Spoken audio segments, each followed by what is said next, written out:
keluhan atau kengerian menghadapi masalah narkoba ini dulu, karena sudah mau jam-jam terakhir. Kita pernah melihat seorang tokoh sepak bola nasional di sebuah televisi menangis karena anaknya tercandu narkoba. Sudah disembuhkan, mengaku sembuh, tetapi terus kumat lagi. Dia merasa tersiksa karena itu membahayakan orang lain, tapi mau memberitahu ke orang lain malu. Ngaku sembuh, bapaknya pergi, di rumah dijual semua, TV-nya, kursinya dijual untuk beli narkoba baru. Mengganggu tetangganya juga, sampai dia nangis kan di depan televisi. Itu bahayanya narkoba. Jadi dia menjadi pembohong besar dan sulit sekali disembuhkan. Tidak punya masa depan sama sekali.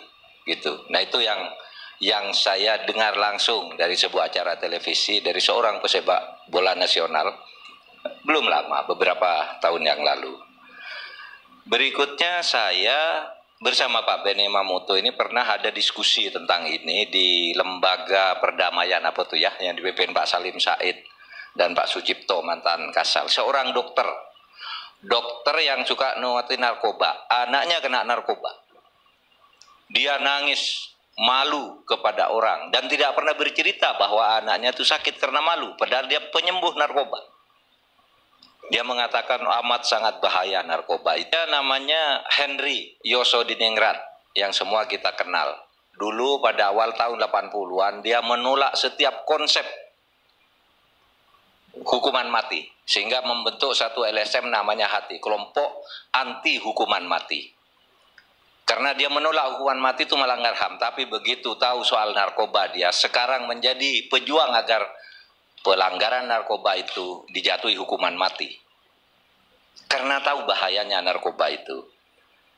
Terakhir, sebagai contoh, saya pernah diundang oleh Pak Azwar Anas, mantan Menteri Perhubungan. Dia begini, Pak Mahfud, saya senang ada orang seperti Anda selalu berjuang untuk korupsi. Dia bilang, Pak Mahfud, ada yang lebih besar bahaya bagi negara, masa besar negara ini selain korupsi, narkoba. Jadi tolong itu diperjuangkan supaya diberantas narkoba itu secara komprehensif. Jangan main-main gitu. Jangan tawar-menawar. Jangan karena kedekatan dengan seseorang lalu seseorang yang seharusnya ditindak secara tegas lalu tahu-tahu bebas. Dibebaskan dan sebagainya. Nah, dari sinilah saya akan masuk ke materinya. Begini, saya mulai cerita Andi Arief dulu. Pada tanggal 10 Februari betul, 10 Februari tahun 2000, 10 Februari atau Januari. Saya membuat cuitan begini. Hai anak milenial, hati-hati Anda dengan narkoba. Karena narkoba itu menghilangkan akal sehat dan membunuh masa depan Anda, serta membunuh kemanusiaan Anda. Terus terang itu saya berikan kepada Andi Arief pada waktu itu. Jadi tanggal 10 bulan 1 tuh saya katakan itu kepada Andi Arief, tetapi saya tidak nyebut Andi Arief. Saya adresatnya berikan ke anak milenial. Karena dalam pikiran saya pada waktu itu Andi Arief ini pikirannya kacau nih. Saya diberitahu orang karena saya berdebat lewat Twitter, lalu abang memberitahu, Pak, hati-hati itu anak sakau katanya. Itu tweetannya begitu tuh sakau katanya. Tetapi saya kan tidak bisa mengatakan Andi Arief sakau, saya bisa dituntut ke pengadilan. Tapi karena sekarang sudah benar tertangkap gitu, saya katakan sekarang. Tetapi pada waktu itu saya berdebat tentang 7 kontainer. Dia menuduh menyebarkan, bukan menuduh. Dia menyebarkan satu informasi yang insinuatif, mengatakan bahwa sudah ada kecurangan pemilu ini, yaitu ditemukannya 7 kontainer surat suara yang sudah dicoblos. Saya katakan, itu tak mungkin, karena pada waktu itu ceritanya kan baru tanggal 1. Padahal persetujuan syarat suara akan seperti itu kan baru tanggal 4. Bagaimana mungkin? Ini pasti hoax sengaja nih yang menyebar itu biar keributan. Nah, oleh sebab itu semua harus diperiksa, termasuk Andi Arief, saya bilang. Nah, lalu dia marah-marah. Nah, marah-marahnya itu tidak rasional. Sudah dan benar orangnya akhirnya ditangkap. Sekarang sudah diajukan ke pengadilan. Saya bilang Andi Arief itu menyebarkan itu ya harus bertanggung jawab dong. Dia dapat dari mana? Kalau semua orang bertanya menurut informasi ada begini-begini lah, itu informasi itu kan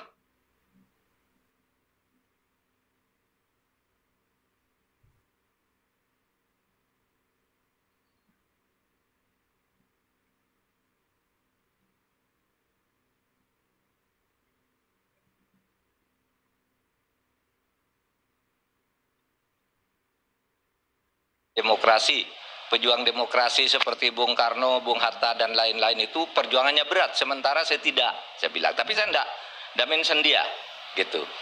Sesudah saya jawab lagi, dia lalu bilang, Pak Mahfud itu tidak bisa membayangkan betapa menderita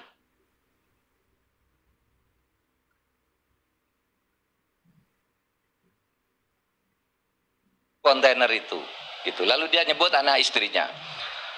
Lalu bilang begini lagi, saya sangat menyayangkan seorang ketua MK menyetujui bahwa kecurangan pemilu yang tidak signifikan itu tidak membatalkan hasil pemilu. Nah, saya jawab begini pada akhirnya, yang buat ketentuan bahwa hasil pemilu itu tidak bisa dibatalkan kalau ada kecurangan tidak signifikan, Anda kecurangan lalu membatalkan 10 pemilu, itu kan yang buat undang-undang itu kan Pak SBY. Bilang dong ke Pak SBY, jangan marah ke saya, jangan marah ke ketua MK, kan begitu saya cuitannya itu. Lalu dan itu memang ada di Pak SBY, ada di Perpu nomor 1 tahun 22 pasal 236, harus kecurangan itu signifikan gitu. Di luar itu kalau ada kecurangan ya hukum pidana dan lain-lain gitu. Nah, saya bilang, kemudian ada beritahu jangan dilayani Pak, itu kena itu tremor katanya, tangannya itu tremor waktu itu tuh. Dia kalau sedang berat gitu ngejek orang, nyakit orang sambil tertawa, tapi sesudah itu dia takut katanya, karena ada memang jenis-jenis narkoba itu, ini yang saya beritahu, kalau diminum membuat orang berani, yang tadinya takut malu berani. Seperti yang di kantor, di kantor sebuah lembaga negara itu kan ditemukan narkoba kan di kantornya. Itu saya tanya kepada narkoba itu, dia karena merasa takut menerima suap terus, untuk berani bersikap mau bersidang apa pakai itu dulu, sehingga berani merasa bersih, merasa ketangkap. Nah, ada hal-hal yang seperti itu. Nah, oleh sebab itu Bang Karnes kalau soal Arief oke. Masalahnya sudah seperti itu, sekarang sudah dilepas. Tadi aspek-aspek hukumnya sudah dibahas. Silakan, negara ini mau baik apa tidak itu tergantung kita semuanya. Mau menegosiasikan kasus hukum dengan politik apa tidak? Tidak perlu. Seharusnya kira nanti Anda boleh. Nanti aja. Jangan semua bicara dipotong. Ya. Jadi, saudara, negara ini terancam bukan hanya oleh korupsi tapi oleh narkoba dengan cerita-cerita itu tadi. Nah, berikutnya tentang olah yang tadi dikatakan. Pada tahun 2012 saya terlibat sebuah perdebatan lah dengan istana. Saya waktu itu ketua MK, lalu ada peristiwa olah dilepas, dijatuhi hukuman mati kok dibeli gerasi, ribut orang tuh menanyakan itu apa dasarnya. Saya tanya kemana, kanan kiri, tidak ada bisa. Mahkamah Agung menyatakan tidak pernah memberi rekomendasi. Mahkamah Agung mengatakan tidak ada alasan untuk membebaskan ini. BNN tadi juga bilang tidak ada. Terus siapa nih yang memberi rekomendasi untuk ini? Bahkan Kementerian Kehakiman yang waktu itu Pak Denny wakilnya wakil menterinya. Itu tidak menjelaskan apakah mengeluarkan apa tidak rekomendasi itu. Hanya menjelaskan Pak Amir Samsudin itu waktu itu hanya menjelaskan bukan hanya SBY yang memberi gerasi kepada orang, tapi tidak menjelaskan apakah dia mengeluarkan rekomendasi apa tidak. Saya mengerti dari menteri berikutnya bahwa kami menolak. Tidak ada alasan untuk itu. Kenapa terus diberi gerasi? Dan sesudah itu ribut, Pak SBY kan pada waktu itu mengatakan, wah kalau memang keliru kita siap mengubah gerasi. Baru bilang begitu besoknya ketangkap lagi narkoba. Tetapi tidak dicabut gerasinya. Sampai dihukum mati lagi. Mati 2 kali Pak ya. Mati 2 kali. Nah hal-hal ini kan menimbulkan pertanyaan. Gimana sih orang ngelola hukum yang seperti ini? Sudah ada aturan-aturan prosedural seperti itu.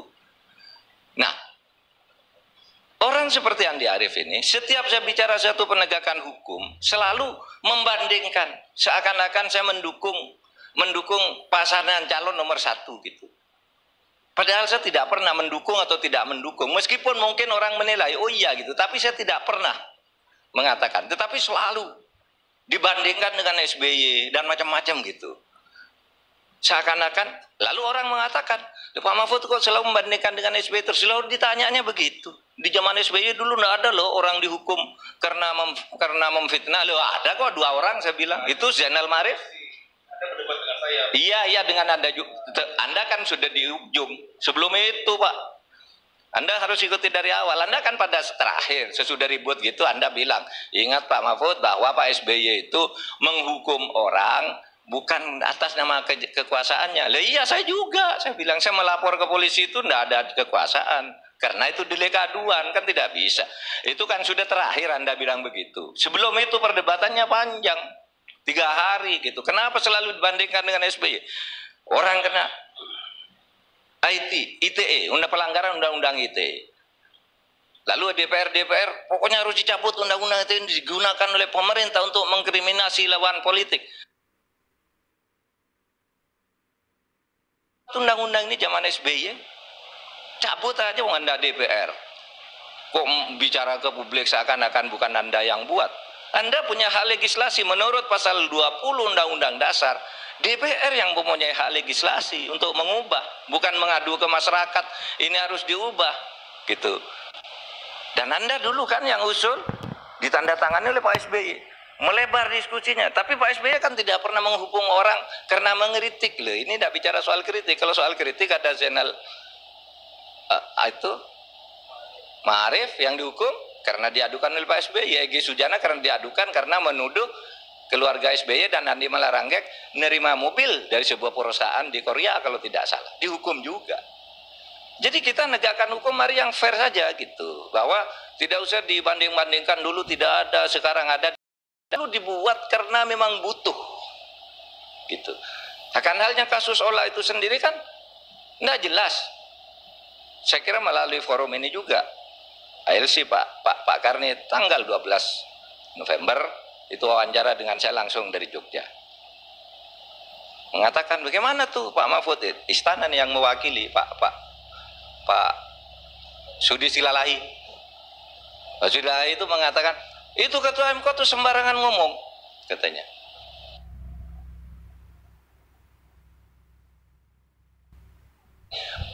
Kalau ada ketua MK salah kami beritahu kok, Anda juga melanggar undang-undang sekian, kata Pak Sudi Silalahi waktu itu. Saya bilang, saya jawab waktu itu mulai bangkar, kalau Anda pernah mengingatkan saya MK pernah melanggar undang-undang, itu kapan mengingatkannya? Mengingatkannya dengan telepon apa dengan surat? Dan undang-undang nomor berapa yang pernah dilanggar MK? Kalau Anda sebut satu saja dari itu, besok pagi jam 7 saya mengundurkan diri. Nggak ada sampai sekarang. Maka saya bilang, ya fair-fair saja dok, kita bernegara ini, gitu. Jangan main-mainkan, itu hukum membahayakan itu. Kalau hukum dibuat main-main, saya bilang begitu pada waktu itu. Nah, terus sekalian, saya usul agar tidak semua apa-apa dipolitikkan. Orang mau menegakkan hukum lalu dipolitikkan. Wah ini jebakan, oh ini apa gitu. Kenapa orang mau menegakkan hukum? Kalau memang jebakannya diatur di dalam SOP seperti disebut Mas Fani tadi, ya enggak apa-apa juga. Artinya kalau itu prosedurnya tidak sembarangan gitu ya. Ya sudah tidak apa-apa. Ada cepu dan sebagainya. Kalau memang itu ada. Tetapi saya kira sangat aneh negara ini nangkap banyak orang tapi hanya dilepas. Kalau pas orang-orang politik, orang diduga oleh masyarakat umum itu telah melakukan sesuatu, tiba-tiba dilepas. Sudah ditangkap, katanya ini hanya rehabilitasi dan sebagainya. Tapi sudah ditahan, kata Pak Uto tadi. Harusnya kalau rehabilitasi begitu ketemu langsung udah rehabilitasi, tidak usah ditangkap-tangkap lagi. Kan gitu kalau menurut prosedur hukumnya. Nah kalau ditangkap tuh mungkin ada sesuatu yang lebih besar dari sekedar keperluan rehabilitasi. Nah itu saya kira yang harus kita dorong. Nah hadirin sekalian, mari kita ini bernegara dengan berhukum secara benar. Saya ingin mengatakan ketika terlibat dalam kontroversi penegakan hukum selalu dituduh gitu penegakan hukum yang tidak cocok dengan kelompoknya Arief ini. Selalu dituduh saya membela rezimnya Pak Jokowi gitu. Coba saya ini punya catatan.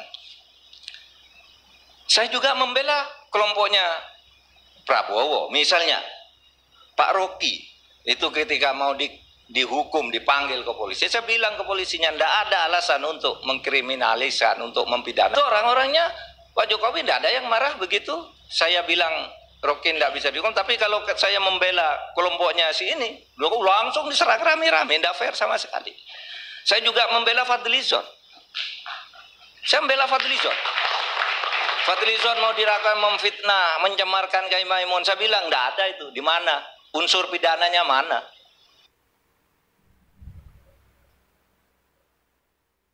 Ganti presiden. Saya bilang, kenapa orang bilang ganti presiden kok tidak boleh? Boleh. Di mana coba?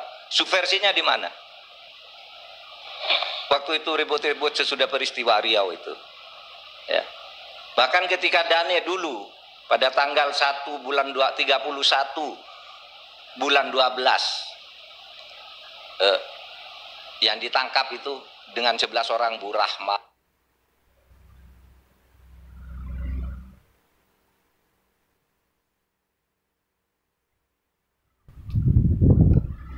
Itu versinya. Harus dilepas dong. Saya sudah bela begitu. Karena itu soal hukum. Subversi itu apa sih? Kok lalu tiba-tiba dituduh subversi, orang datang ke MPR mau usul perubahan undang-undang dasar dan dijadwalkan ketemu. Masa subversi? Kan subversi itu diatur di undang-undang, Kak. Kalau di hukum pidana pasal 104 sampai pasal 129 ada subversi di situ. Di undang-undang lain subversi juga bukan seperti itu, saya bilang. Nah, sebaliknya sekeras soal Ratna Sarumpait, KPU yang dikritik tidak netral, saya bela juga. KPU itu sekarang itu adalah lembaga di luar pemerintah. Kenapa selalu dituduh dia menjadi alat pemerintah? Wong yang buat KPU itu DPR sendiri. Kesepakatan yang dibuat oleh KPU bersama mereka, bersama partai, lalu saling tuding di antara mereka, lalu diarahkan lagi ini sudah dikendalikan oleh pemerintah. Saya bukan membela pemerintah, tapi mari kita lihat proses kemajuan kita bernegara itu yang bagus. Mari bagus, dan kita harus berakhlak juga menurut saya. Nah, oleh sebab itu saya kira itu saja dari saya. Bang Karni mau tanya soal Ola, mau tanya soal Andi Arief, itu saya kira sudah saya inikan dan ya selamat. Tapi nggak ada hubungan antara Ola Andi Arief, nggak ada hubungan. Saya tidak tahu. Ya saya jawabnya seperti dulu sudah dimonitor oleh Bapak. Agak ragu Pak Beni Mamutu tadi, tidak ada katanya. Mungkin ada. Saya akan jawab begitu juga. Enggak, saya kira saya membayangkan situasi di mana sekarang ini Andi Arief ini seperti samsak gitu. Dia berada di luar, tidak terlibat dalam debat, tidak bisa membantah Pak Ma'ruf dalam satu ini menghakimi Andi Arief gitu. Bahkan dengan argumen yang menurut saya bersifat post factum gitu. Pak Mahfud punya perbedaan pendapat dengan Andi Arief yang saya tidak ingin terlibat di situ gitu, karena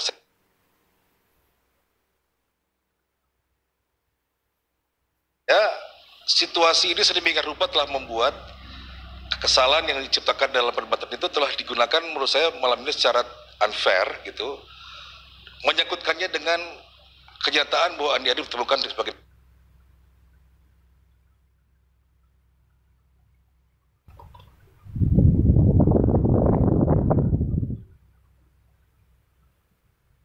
atau hanya karena dia berpikir atau mengucapkan satu kalimat yang tajam terus dianggap bahwa dia sakau gitu. Saya kira itu sesuatu yang sekali lagi sifatnya post factum gitu, dan itu tidak mewakili satu sense of fairness gitu terhadap Andi Arief gitu.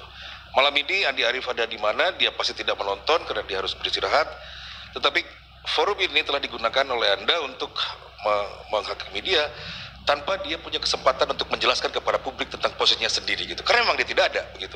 Itu menurut saya kritik saya terhadap Pak Mahfud. Menurut saya akan lebih fair bahwa perbedaan pendapat itu tidak disangkutkan dengan persoalan-persoalan yang tidak berhubungan dengan argumen itu sendiri begitu.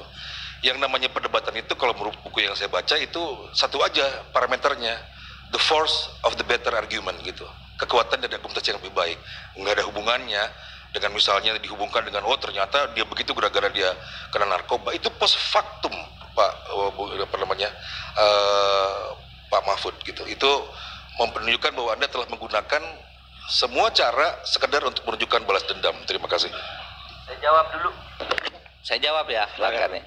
Jadi begini, Anda saya lihat malam ini tidak pernah mengikuti perdebatan saya dengan Andi Arief.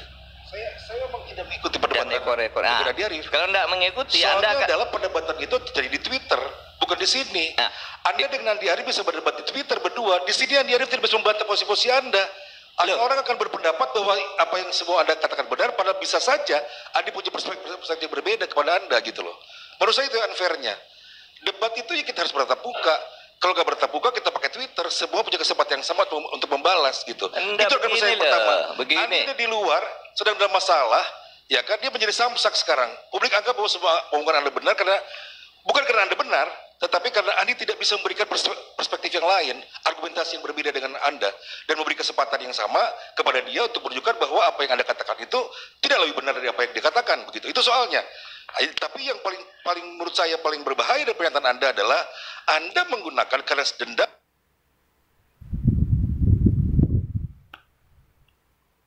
Kenapa? Karena dia sakau, kalau dia berkritik tajam karena dia berhubungan dengan narkoba. Para berkotor sekarang itu di luar argumentasi, Pak Mahfud. Di luar ini akademis, etika akademis gitu.